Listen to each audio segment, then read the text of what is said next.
going to start with a challenge. I want you to imagine each of these two scenes in as much detail as you can. Scene number 1. They gave us a hearty welcome. Well, who are the people who are giving a hearty welcome? What are they wearing? What are they drinking? Okay, scene 2. They gave us a cordial reception. How are these people standing? What expressions are on their faces? What are they wearing and drinking? Fix these pictures in your mind's eye, and then jot down a sentence or two to describe them. We'll come back to them later. Now on to our story. In the year 400 CE, the Celts in Britain were ruled by Romans. This had one benefit for the Celts. The Romans protected them from the barbarian Saxon tribes of northern Europe. But then the Roman Empire began to crumble, and the Romans withdrew from Britain. With the Romans gone, the Germanic tribes, the Angles, Saxons, Jutes, and Frisians quickly sailed across the water, did away with the Celts, and formed kingdoms in the British Isles. For several centuries, these tribes lived in Britain, and their Germanic language, Anglo-Saxon, became the common language, what we call Old English. Although modern English speakers may think Old English sounds like a different language, if you look and listen closely, you'll find many words that are recognizable. For example, here's what the Lord's Prayer looks like in Old English. At first glance, it may look unfamiliar, but update the spelling a bit and you'll see many common English words. So the centuries passed, with Britons happily speaking Old English. But in the 700s, a series of Viking invasions began, which continued until a treaty split the island in half. On one side were the Saxons. On the other side were the Danes, who spoke a language called Old Norse.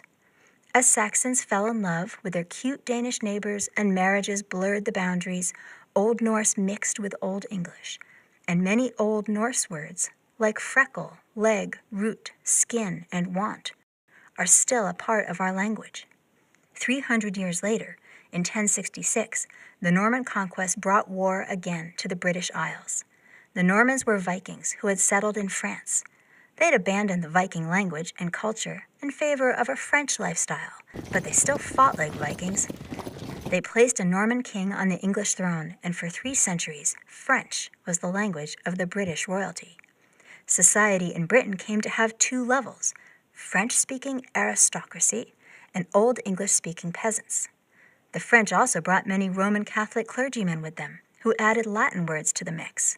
Old English adapted and grew as thousands of words flowed in, many having to do with government, law, and aristocracy.